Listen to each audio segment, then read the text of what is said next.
Once upon a time, there was a man named David who lived in a small village near the city.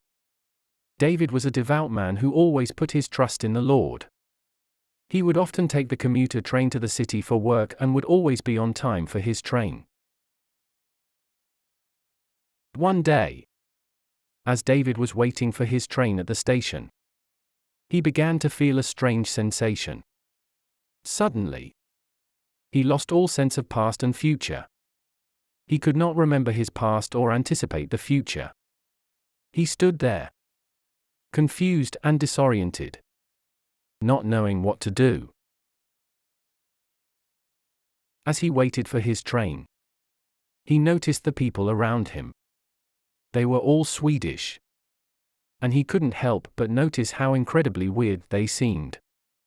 They dressed differently, spoke differently, and had different customs. David was fascinated by their strangeness and couldn't help but stare. As he observed the Swedes, he noticed something else. Despite their oddness, they seemed to have a sense of contentment and peace. They seemed to take joy in their peculiarities and held their heads high. David was struck by the wisdom he saw in their eyes. As the train finally arrived, David found himself feeling a sense of peace and contentment.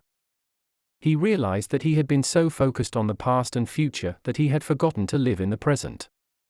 He understood that the Swedes were a reminder of how to live in the moment, to embrace the strangeness of life and to find peace in the present.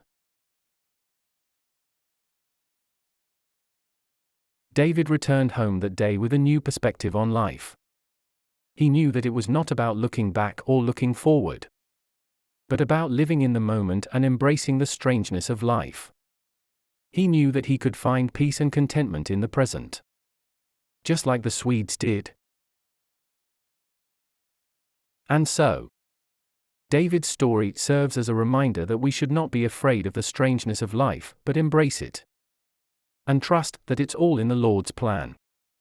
And with that, David bid good night and closed his eyes, content in the knowledge that he has been blessed by the Lord.